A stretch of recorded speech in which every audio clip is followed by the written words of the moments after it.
introverted noise. Hurry up, Daddy.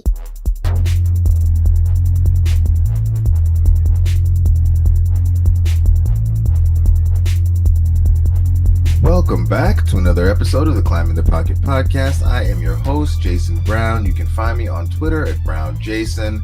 Very, very, very excited to be kicking off this year's one-a-day draft series with the man, the myth, the legend, the hardest working man on draft Twitter, QB1. JR, my man, how's it going? How you been? Day closer to the draft, so everything's good, man. I'm excited. Yes, sir. Well, as we get closer to the draft, like we did last year, it's time to really put you to work. I know you've been putting in work. You've been working on the draft guide, making multiple appearances a day on podcasts. But we got to bring you home and get some of that good information from you here as we start working up to the draft. So I hope you're ready. I'm super ready. All right. Well, let's do it. Today we are going to start off the series with a position that is near and dear to most Vikings fans. And even though this draft series isn't Viking specific, I think many of the people who follow us are Vikings fans. And so starting off with the interior offensive line, I think should be something that brings joy to many. So the way this is all going to work, JR is not going to give you a top 5 list or a top 10 list or anything like that. As we work through everything here, JR is going to give us his favorite player, regardless of scheme, on the first, second, third day of the draft. Give us a little bit about why he likes those players. But before we get to all that, JR is going to let us peek behind the curtain a little bit, give us a little bit of a background on how he scouts the position. So with that, JR, interior offensive line. Offensive line is a position that most of us really don't know much about. So when you turn on the film and you need to start scouting interior offensive linemen, what are you looking at? Yeah, so that's a really tough question because there's just so much you have to know as far as like understanding offensive linemen. And I think the first thing you have to understand is the scheme that they're being placed in. And two basic types of scheme are zone scheme, is where you're blocking an area or a space. You're not necessarily blocking a certain guy in front of you. So each gap is lettered A through E, or A through D, I should say.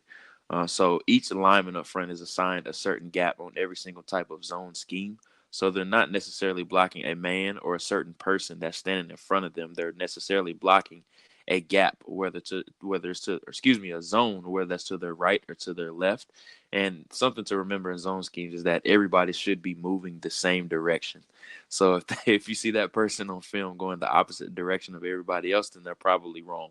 Now, on the flip side of that, the other scheme that you have is called a gap or a man blocking type of zone scheme, or a man blocking type of scheme, where you're blocking an actual person in front of you. So with that, you're trying to get a body on a body, and you're actually covering up certain people opposite of you. And that's really the difference between the two. So that's really the first thing that you have to learn about these offensive linemen. What type of scheme are they placed in, whether that's a zone or a man blocking scheme? And then forward from that, that's where you decipher the certain characteristics that they have as far as how well they bend, how well they move in space, and then understanding there's certain limitations where they hid by the scheme or did they flourish in that scheme. And that's something that you see throughout this entire class. And so when you're looking at those, those two schemes, and primarily when we talk about those, I feel like we're most often talking about run blocking. Is either of those schemes harder to translate when you're looking at kind of the next level? I guess really with system agnostic. Like if you're just looking at this player and saying this guy is good, would you rather someone who had to deal with someone in a man scheme or someone in a zone scheme if you're looking to make that projection for them without knowing where they're going to end up at the next level? I think it's just the type of player that you're looking for, the type of flavor that you want. With man blocking scheme, you can really hide the little or the worst type of athletes because they don't have to necessarily move as far as hard in a man blocking scheme because they're just covering up people in front of them. They can use that wide body that they do have. Now in a zone scheme, you want your more athletic type of offensive linemen so they can cover up those A through D gaps in those certain areas. And they have to be able to move, especially laterally, because that's the specifics or the direction that zone schemes type really run into. So with those zone scheme types, you want guys that can really move or have really good foot quickness. So Brian O'Neill is a great example of that last year. He thrives in a zone scheme because it's not necessarily asking you to show or overpower guys or show off your strength. rather than to show off your lateral agility. So you want better types of athletes in that zone scheme. All right. Well, let us get to it here. Interior offensive linemen, so the guards, the centers, day one of the draft. Who is your absolute favorite and why? So I have a couple guys that I really like. Garrett Bradbury, that's really my top interior offensive lineman right now. A center, a guy I got to see down at the Senior Bowl, and one that I'm really familiar with, being that he went to NC State and me being in the area. Fantastic background story. Former tight end. He came to NC State as a 3-star prospect, I believe it was. He weighed about 225 pounds. So he came as a tight end, and he worked his way up. He had some position switches. He actually went over to defensive line in 2015, I believe it was. Things didn't work out for him there, so he transitioned back to the offensive side of the ball, and he started playing guard in 2016, and then he officially transitioned to center in 2017, and then he's been lights out ever since then. And something you have to understand about Bradbury is that, once again, like Brian O'Neill, he's not going to overpower guys, but he just really likes to cover guys up or really get in the way. And he thrives on what's called reach blocks, and where he's able to pin the outside shoulders of guys, so that certain direction that you're running laterally, he's able to cover up those guys' outside shoulders and create those running lanes up the middle. And that's the area where he really does thrive. So he's my top guy. He's my top center on the board. Another guy that I really like, his name is Erik McCoy from Texas A&M. He was lights out. I think his best game was against Clemson by far, and we know how good their interior defensive line was last year with Christian Wilkins and Dexter Lawrence on the interior. He just manhandled them all game long. Now, he's not a big guy. He's only about 6'3", 300 pounds, so he's on a bit of the smaller side, but he's feisty. He stands in there and he fights, and he has good foot quickness, and I think he's very scheme diverse. So he doesn't necessarily have to be in just a zone or a man blocking scheme. I think he's kind of a best of both worlds, but I think he will be better in the zone scheme because of his lack of size. And then another guy who's very popular on Vikings Twitter right now is Chris Lindstrom from Boston College. He has played a little bit of right tackle, but the past few years he has played right guard at Boston College. And I thought they kind of hid his strengths a bit because they really like to run the football a lot. So you didn't really get to see him pass protect as much. But we really saw that down at the Senior Bowl, and him and Dalton Risner playing beside each other. I thought they were lights out the entire week. So if they target him maybe at 50 with their second-round pick, I think that would be a really good selection.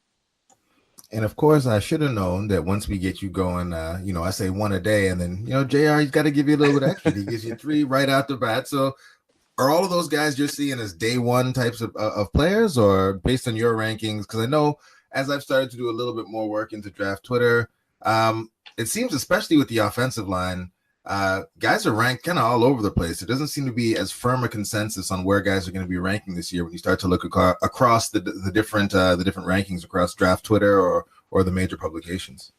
Yeah, and that's because there's no headliner name like last year with Quentin Nelson. So with Bradbury, with Lindstrom, with McCoy, they're going to be all over the place because a guy or evaluators just really have different types that they like. And Bradbury's not a guy that's going to overpower or have just flashy types of clips on tape. So he's not going to catch guys' eyes a lot. So that's why opinions are kind of mixed about him. But I actually have a first-round grade on him. I think very highly of him. He's my 19th overall prospect right now, and I don't expect him to go 19 overall, but I think he definitely could go in that latter of the first round type of range, especially early on day 2. I think I would be very surprised if he makes it past pick 35 or 36. Okay, so we got again, here we go with JR is letting us know where he's at with it. A little bit different than consensus, but guys that he sees that could potentially go on day 1. So take me into to day 2. Who is or are your favorites as we get into to day 2 of the draft across the interior offensive line? There's actually quite a few, and I think this interior offensive line class is a bit deeper than what is given credit for. And then you're getting into guys like Elgton Jenkins from Mississippi State.